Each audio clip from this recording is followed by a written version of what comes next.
Good morning. We are live on Facebook, and I'm going to get Instagram rolling here.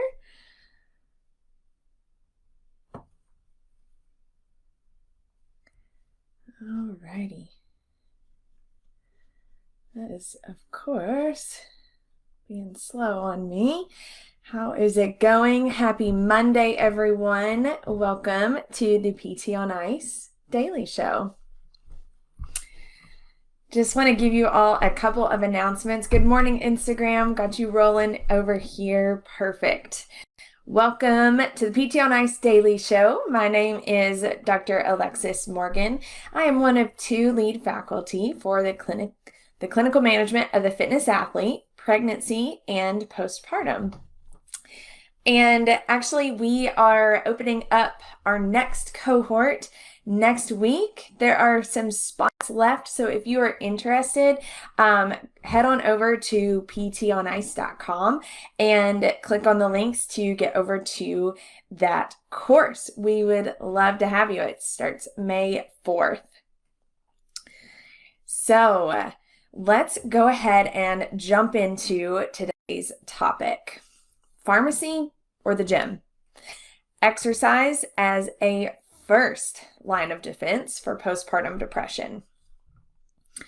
So depression is a leading cause of disability worldwide. And we all know this, right? We see this every day in the clinic, every day in every aspect, no matter if you are in outpatient, if you're in the hospital, if you're in home health, like all of that, we see it everywhere. It's a worldwide problem. And women are affected almost twice as much as men. And these tend to coincide with drastic hormonal changes. So we see that in premenstruation, perimenopause, and also in postpartum. So today we're going to talk about postpartum depression. It occurs in 10 to 20% of women after delivery. That's a lot of women. 10 to 20%, 1 in every 10, 2 in every 10 people that you see who are pregnant may go on to have depression postpartum. And for a lot of these individuals, they don't even recognize that this is a thing that could happen. And so when they start getting symptoms of depression with a newborn, they feel guilty, they feel shocked, they feel like they just need to be able to snap out of it. They feel like it's just baby blues and it's normal to feel sad. But then they're totally depressed and they don't know who to go to and they don't talk about it and they don't get help. So number one, we do need to screen our individuals for postpartum depression. And with that, we have the EPDS, the Edinburgh Postnatal Depression Screen, that we give to our clients very, very regularly. So postpartum, often individuals think of, and even sometimes the literature thinks of postpartum as just 12 weeks after delivery. But depression can come on throughout several months, a year, up to or after delivery. So it's important that we're consistently screening these individuals. I've talked about this screen before, and I'll continue to talk about it because it is extremely important. And not all healthcare providers are using this screen. And when the individual comes in, they can kind of fake it. And you, as the provider, may not see all of these signs of depression. We have to ask. Currently, when depression is caught, or when the individual advocates for themselves and says, I'm feeling depressed, I need help. Currently, the first line of defense is pharmacologic intervention and some type of therapeutic, like in-person, cognitive behavioral, interpersonal therapy. Those are our first lines of defense in America, especially. In other countries, it can be a little bit different, but in America, those are our first lines of defense for clinical depression. That does include this perinatal population, pregnancy and postpartum. Generally, when you look through the guidelines, underneath the second line of defense, under complementary and alternative therapies, that's where you're going to see exercise listed. Under the complementary portion of depression. Now, there are absolutely times to play defense. There are times where our clients need a pharmacologic approach. There are times where they're going to come to us already having that pharmacologic approach. And there is no shame in that. I want to be clear about that. There is absolutely no shame in getting that pharmacologic help to get through a tough time, to get through depression. But I am here today to make an argument for exercise being a first line of defense. Actually, really, it needs to be like step 0, prevention. We need to play offense, right? That's what we say at ICE. Play offense with our health. Get after this so that we don't even have to play defense. So the 2016 Journal of Psychiatric Research, in 2016, there was a meta-analysis of 25 randomized control trials. What did they find looking at depression and exercise? Strong evidence for exercise in reducing depression. And all of these studies were compared to non-active controls. And they found that especially in the individuals with moderate to vigorous intensity exercise, they found a very good reduction in depressive symptoms. That's a meta-analysis of 25 randomized control trials. Fast forward to 2018, JAMA Psychiatry Journal, meta-analysis with meta-regression. Here's what their conclusion was.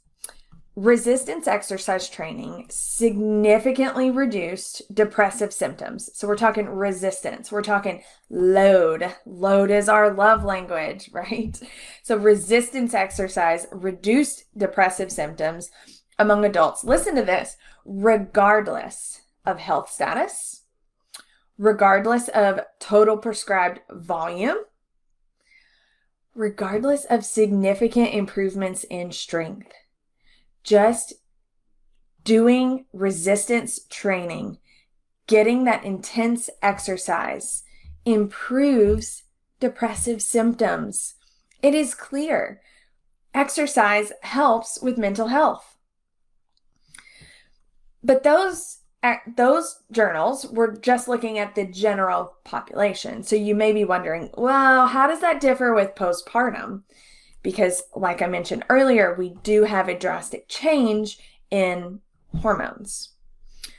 Well, first of all, the number one risk factor for postpartum depression is a history of depression. It increases the odds by 20 times. So again, playing offense as early as possible, adding exercise into someone's life as a habit is going to help prevent postpartum depression later on. The earlier we can get intervening with exercise, resistance, aerobic, whatever you love, high intensity, like let's go for it, because that is going to reduce the odds of postpartum depression. Margie Davenport in 2018 in the BJSM had a massive study, meta-analysis, systematic review, looking at 131,000 women. That is a big number of people included in this study. I checked that like 15 times to make sure I read that number correctly. 131,000 individuals were included in this study. Their conclusion: prenatal exercise reduced the odds and severity of prenatal depression. Exercise during pregnancy helps with mental health during pregnancy. We have also findings in 2019 meta-analysis, Journal of Women's Mental Health, and 2017 meta-analysis in the Birth Journal, looking at, again, postpartum depression and exercise. There is a correlation. When we exercise, depressive symptoms reduce, even in the presence of drastic hormonal changes. So it's clear, again, exercise helps pregnant and postpartum individuals. Let's talk about how. How does it help? Well, first of all, it improves the serotonin levels in the brain. And that's right. That's the same neurotransmitter that those SSRIs are working on. That first line of defense with the pharmacologic approach often includes SSRIs. Those are like Prozac, sertraline, citalopram. These medications we see on the medication list often with individuals. Exercise also works on serotonin, and it works really well for that. Not only that, serotonin helps with circadian rhythms. It helps regulate that circadian rhythm. So it helps mood, it helps depressive symptoms, it helps regulate your circadian rhythm, which what do we know about sleep? We know that sleep has a drastic correlation with mood and with depressive symptoms. And moving to that next point, exercise helps sleep in other ways other than that serotonin level, right? It helps improve our latency and our efficiency and our quality of sleep. And there's several studies looking at the relationship between sleep in pregnancy and sleep in postpartum, predicting postpartum depression. Sleep is so important in every population, including the pregnant and postpartum person. So we talk about ways to improve the quality of sleep for these individuals. Why? We want to help them combat this postpartum depression. We want to stave off that risk of postpartum depression. The third way, we know exercise helps with nutrition. Like when you're exercising, you know you're going to make better nutrition choices, right? And we also have plenty of data to show that that's the case. When we eat like we know we should, fruit, vegetables, fish, no sugar, we get none of that extra inflammatory junk.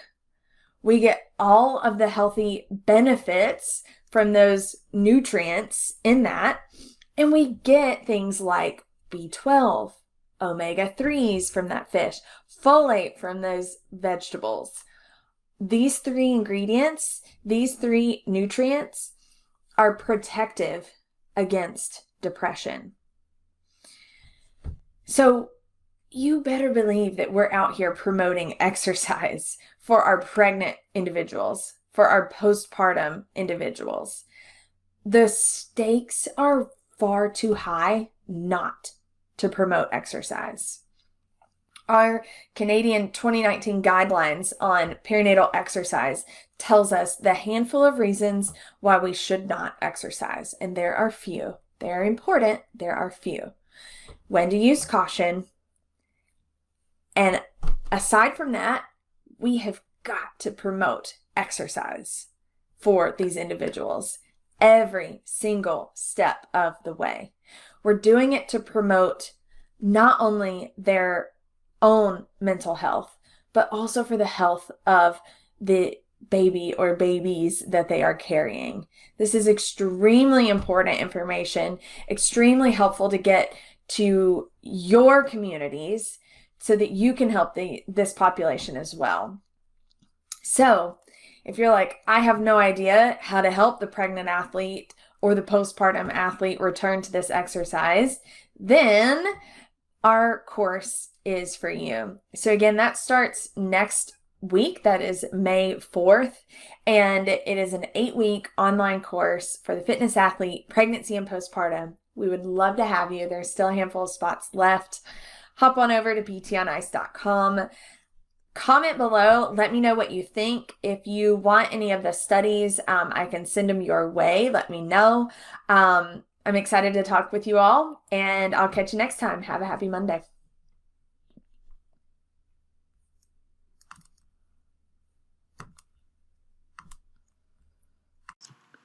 Hey, thanks for tuning in to the PT on Ice Daily Show. If you enjoyed this content, head on over to iTunes and leave us a review. And be sure to check us out on Facebook and Instagram at the Institute of Clinical Excellence. If you're interested in getting plugged into more ICE content on a weekly basis while earning CEUs from home, check out our virtual ICE online mentorship program at ptonice.com. While you're there, sign up for our Hump Day Hustling newsletter for a free email every Wednesday morning with our top 5 research articles and social media posts that we think are worth reading. Head over to ptonice.com and scroll to the bottom of the page to sign up.